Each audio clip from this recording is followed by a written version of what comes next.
Adja Chabalo, imam vient de le signifier. Souvent, lorsque vous présentez votre copine, on vous applaudit tout de suite. On vous dit, mais vraiment, tu es un garçon. Et lorsque vous présentez votre deuxième épouse, c'est-à-dire la deuxième femme, on dit, mais toi aussi, comment tu peux faire ça? Comment tu peux prendre une deuxième femme? Bon, est-ce que, comme l'imam l'a dit, ce n'est pas paradoxal? Alhamdulillah Rabbil Alamin.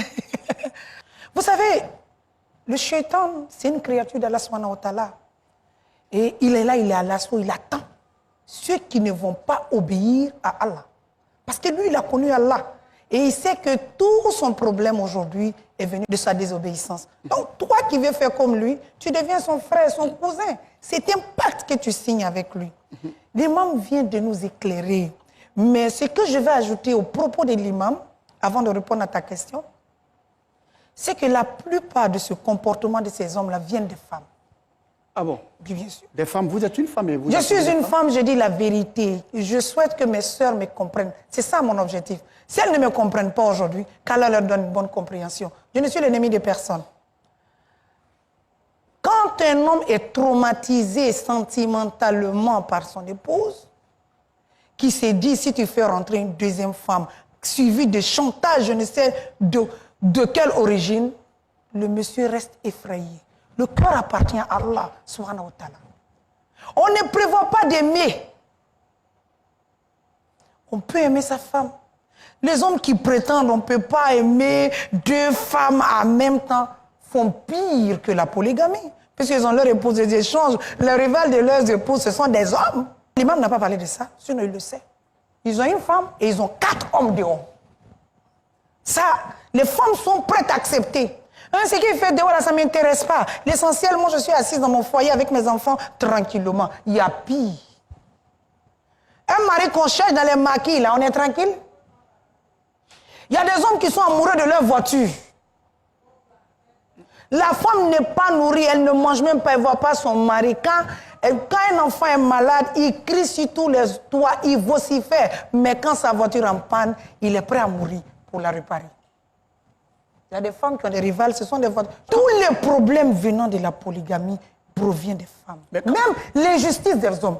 Oui. Je viens, c'est toi qui m'as donné la parole. Oui, je vais juste compléter. Quand l'homme est menacé, qu'est-ce qu'il doit faire justement? Mais crains Dieu, au lieu de craindre ta femme qui va te quitter demain. Si tu la crains qu'elle t'abandonne ou qu'elle meure, comment tu peux regarder Dieu? Tu n'as pas qu'ici à vivre. Qui est ta femme? C'est ta femme ou c'est toi sa femme? Mais ne pense même plus à cette dame-là. Pense à tes enfants qui vont naître. Et plusieurs femmes n'ont pas connu d'enfantement parce que ces messieurs-là leur a dit « avorte vite, ma femme ne doit pas savoir ». Et Allah, on va où? Qui t'a créé? Qui t'a donné ta femme? C'est quelle ingratitude sentimentale. Pourquoi craindre une femme si elle ne veut pas qu'elle parte?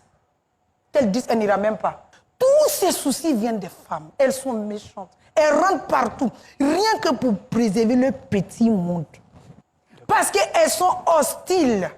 Elles n'aiment pas. Et tous les soucis, les problèmes liés à la polygamie sont liés directement au refus. Dès qu'on a dit, moi je ne fais pas, hein, ça ne rentre pas chez moi ici, hein. Toi tu es qui?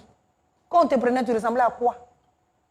Il y en a qui disent, j'ai dépensé sur mon mari, hein, j'ai fait ceci pour mon mari. Grâce à moi, elle est devenue séculaire. Oui, elle commence à comptabiliser tout ce qu'elles ont donné à l'homme durant le mariage. Et aujourd'hui, c'est mon argent, il prend pour aller épouser une autre femme. Il y a une femme de nos jours qui a remis 2 millions et quelques à son mari.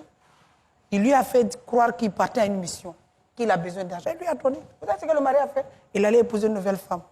Tout le monde a crié, oh, qu'est-ce qui va se passer? Et quand la rivale est arrivée, elle dit, mais écoute, comment tu peux me faire ça? Quand Anna nous regarde, amène-moi une fille un peu pro. Regarde comment tu laisses ta femme, tu n'as même pas eu le temps de la soigner alors que tu as eu 2 millions. Elle-même, elle a pris la fille, elle l'a amenée dans un salon d'esthétique, je te dis qu'elle a ciré sa rivale, elle l'a présentée à tout le monde. Le monsieur était ébahi.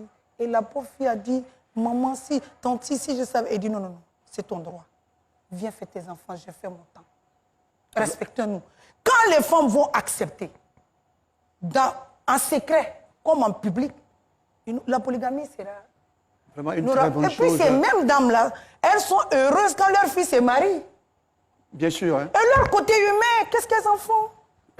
Elles sont heureuses lorsque... Quand leur fils est marié et la mère de ta rivale, n'est-elle pas en joie quand lorsque sa fille s'est mariée? Elles sont malades lorsque leur rivale tombe enceinte. C'est méchant.